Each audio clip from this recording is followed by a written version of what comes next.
Hello मित्रों, हमारा यह वीडियो आपके शरीर से जुड़ी परेशानी, समस्या और दुखों के समाधान से जुड़ी है। गौतम बुद्ध के इस कहानी से आप सीखेंगे कि हम अपने शरीर को पूरी तरह अंदर से कैसे साफ रख सकते हैं और इससे हमें क्या क्या लाभ मिलने वाले हैं।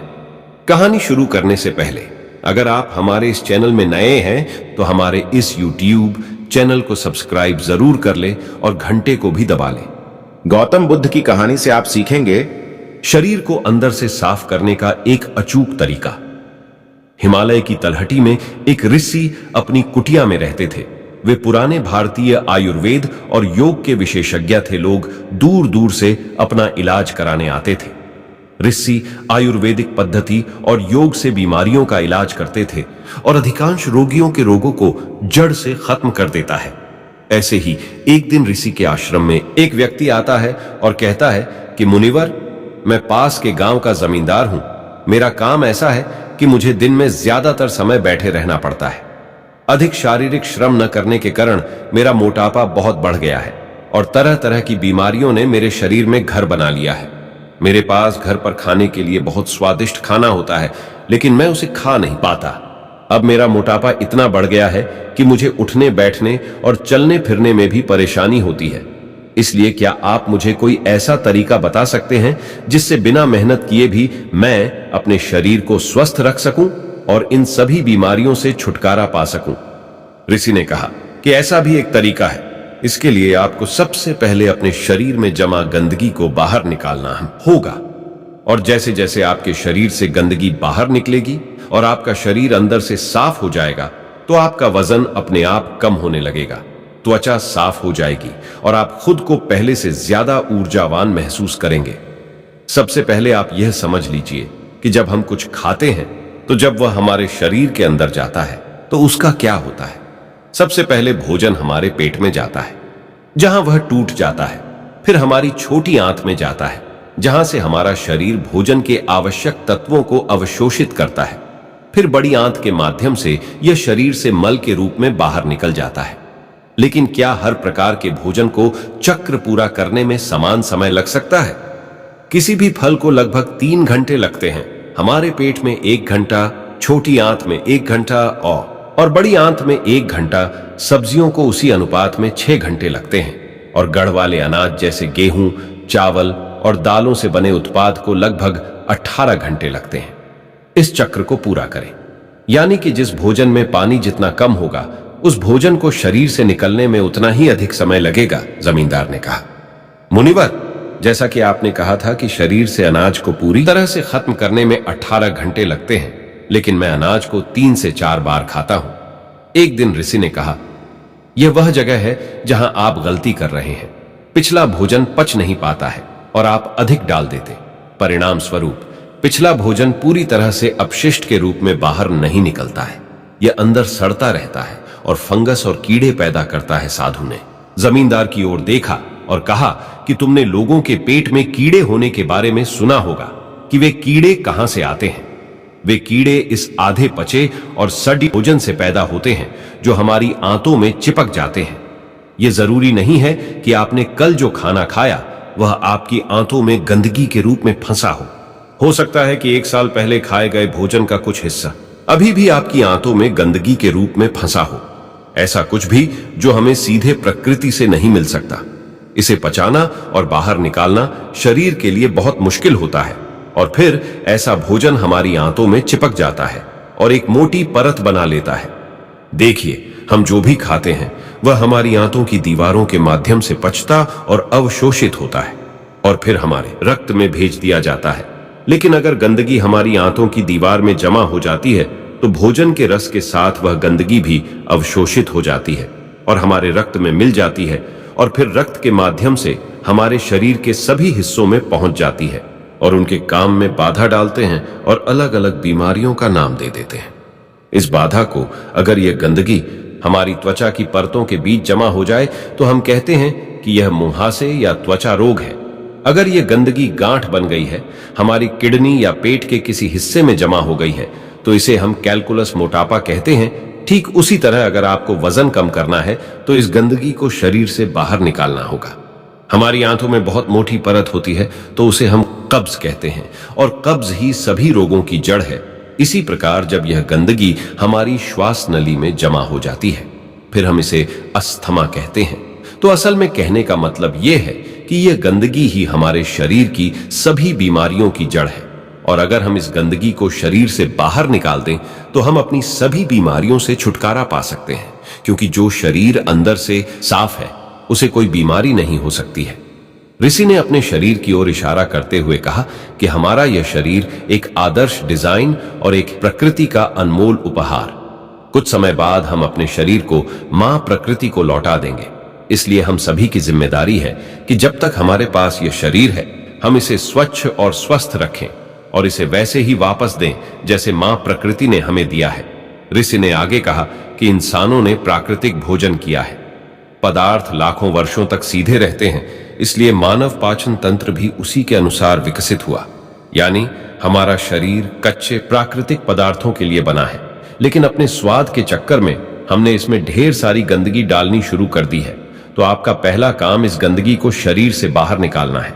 और फिर दूसरी बात यह है कि इसमें सही खाना डाला जाए। लेकिन मकान मालिक ने कहा, लेकिन मुनिवर शरीर से गंदगी कैसे बाहर निकालें? ऋषि ने कहा कि इसके लिए सबसे पहले आपको दिन में 100 घंटे का उपवास करना होगा। ऋषि ने जमींदार की ओर देखा और कहा, 16 घंटे का नाम सुनकर डर मत जाना। उपवास आप इसे बहुत आसानी से कर सकते हैं। देखिए, वह शक्ति जो हमारे शरीर के अंदर से गंदगी को बाहर निकालती है, वजन कम करेगी, बीमारी को ठीक करेगी, वह हमारे अंदर है। यह किसी दवा या दवा में नहीं है, और उपवास करके हम उस शक्ति को अपना काम करने के लिए समय देते हैं। देखो, जब एक आदमी की हड्डी टूट जाती है तो हम उस हड्डी को आराम देने के लिए उसे बाहर से बांध देते हैं, ताकि वह हड्डी अपनी जगह पर रहे, और कुछ दिनों के बाद वह हड्डी अपने आप जुड़ जाती है। ऐसा नहीं था कि हमने उस हड्डी को जोड़ने के लिए उस पर कोई दवा लगाई थी। तो फिर उस हड्डी को किसने जोड़ा? यह हमारे भीतर की जीवन शक्ति को जोड़ती है। यह जीवन शक्ति बहुत मजबूत है। सोचिए, अगर यह जीवन शक्ति हमारी हड्डियों को जोड़ सकती है तो क्या यह हमारे अंदर की गंदगी को बाहर नहीं निकाल सकती है? क्या यह पत्थर को नहीं तोड़ सकती है? निश्चित रूप से यह ऐसा कर सकती है। जब जीवन शक्ति ने अपना काम करना शुरू कर दिया है तो यह किसी भी बीमारी को ठीक कर सकता है, चाहे बीमारी कहीं भी हो और कितनी भी पुरानी हो। सबसे पहले आप यह समझ लें कि जीवन शक्ति कैसे काम करती है। जीवन शक्ति एक समय में एक ही काम अच्छे तरीके से कर सकती है, या तो भोजन पचाने का काम, या फिर काम आंतरिक मरम्मत का, या शरीर का उपचार काम। लेकिन दुर्भाग्य से ज्यादातर लोग हर समय खाते रहते हैं और इस जीवन शक्ति को अपना दूसरा काम करने के लिए समय नहीं देते, क्योंकि जैसे ही भोजन हमारे अंदर जाता है, जीवन शक्ति उस भोजन को पचाना शुरू कर देती है। हमने सुबह नाश्ता किया, जीवन शक्ति इसे ठीक से पचा नहीं पाती, और हमने दोपहर का खाना खा लिया, वह भी पचता नहीं, और हमने शाम को फिर खा लिया, वह भी नहीं पचता, और हमने रात का खाना खा लिया। इस प्रकार प्राण शक्ति 24 घंटे 7 दिन रात भोजन पचाने में लगी रहती है। उसे कभी भी शरीर की बीमारियों को ठीक करने और शरीर में जमी गंदगी को बाहर निकालने का मौका नहीं मिलता है। इसलिए यदि हम चाहते हैं कि जीवन शक्ति हमारे शरीर पर अपना कार्य करे, तो हमें उसे प्रतिदिन कुछ समय के लिए भोजन पचाने के कार्य से मुक्त रखना होगा, और हम 16 घंटे का उपवास करके ऐसा कर सकते हैं। अगर आप रात का खाना 8 बजे खाते हैं तो कोशिश करें कि 12 बजे तक कुछ भी ना खाएं। यदि आप 12 बजे तक भूखे नहीं रह सकते हैं तो आप अपने सुबह के नाश्ते में थोड़ा सा जूस या नारियल पानी ले सकते हैं। यदि आपका काम ऐसा है कि आपको 12 बजे से पहले खाना खाना है तो आप जल्दी से डिनर कर सकते हैं, जैसे कि शाम को 6 बजे, फिर आप अपना खाना सुबह 10 बजे के बाद खा सकते हैं। आपने सुना होगा कि हमारे पूर्वज सूरज डूबने से पहले अपना डिनर कर लेते। वैसे वे ऐसा इसलिए करते थे ताकि भोजन पचाने के बाद जीवन शक्ति को शरीर को स्वस्थ करने के लिए भी कुछ समय मिल सके। मान लीजिए आपने शाम को 6 बजे अपना डिनर कर लिया है, और अगर आपका खाना हल्का है तो रात 2 बजे तक यह आसानी से पच जाएगा। उसके बाद 2 बजे से सुबह 10 बजे तक यानी 8 घंटे का समय फ्री मिलेगा जीवन शक्ति के लिए। यदि आप 30 दिनों तक इस नियम का पालन करते हैं तो यह समय 240 घंटे हो जाएगा, और 1 वर्ष में यह समय बढ़कर 2880 घंटे हो जाएगा। यानी एक वर्ष में हमारी जीवन शक्ति को हमारे शरीर को ठीक करने और आंतरिक रूप से मरम्मत करने के लिए 2880 घंटे मिलेंगे। प्राण शक्ति हमारी आंतों में जमा गंदगी को बाहर निकालेगी, पत्थरी को तोड़ेगी और खून को साफ करेगी और सांस की नली में जमा गंदगी को बाहर निकालेगी। इस समय में प्राण शक्ति किसी भी गंदगी को, किसी भी बीमारी को दूर कर सकती है, शरीर से बाहर निकल सकता है। लेकिन आजकल लोग सोचते हैं कि अगर वे उपवास करेंगे तो कमजोर हो जाएंगे, लेकिन ऐसा नहीं है। हजारों साल पहले हमारे पूर्वजों के पास भोजन की निरंतरता नहीं थी। कई बार उन्हें कई दिनों तक भूखा रहना पड़ता था। तो इस तरह से मानव शरीर का विकास हुआ है कि उसे समय समय पर उपवास करने की आदत होती है। अजीब बात यह है कि हम हमेशा कुछ न कुछ खाते रहते हैं। हमारे कुछ बौद्धिक पूर्वजों ने इस बात को समझा था कि यदि किसी व्यक्ति को उपवास करने के लिए कहा जाए तो वह उपवास नहीं करेगा। इसलिए उन्होंने उपवास को जोड़ दिया है हमारे धर्म और रीति रिवाजों के साथ, ताकि लोग समय समय पर उपवास रखें। उपवास के दौरान हमारी जीवन शक्ति शरीर के हर हिस्से तक पहुंचती है।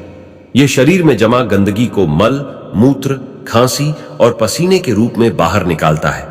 ऋषि ने मकान मालिक से कहा कि एक बात का हमेशा ध्यान रखना कि रात का खाना हमेशा हल्का होना चाहिए, और अगर आप अभी 16 घंटे तक उपवास नहीं कर सकते हैं तो आप 14 घंटे से शुरू करें और इसे धीरे धीरे 16 घंटे तक ले जाएं। पहले तो आपको यह मुश्किल लगेगा, फिर धीरे धीरे यह आपकी आदत का हिस्सा बन जाएगा। ऋषि ने एक और तरीका बताया है जिसके द्वारा आप अपने शरीर से गंदगी को बाहर निकाल सकते हैं। वह है शरीर की मालिश और पसीने के माध्यम से।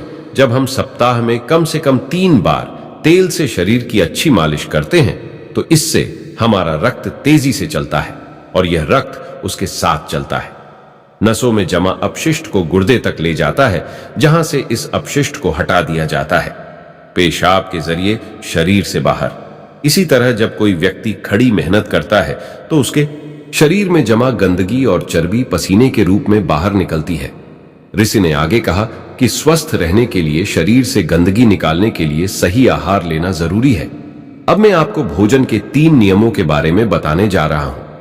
पहला नियम, अपने आहार में 40 से 50% सजीव भोजन शामिल करें, चाहे वह फल हो, हरी सब्जियां हों, सूखे मेवे हों या अंकुरित अनाज हों।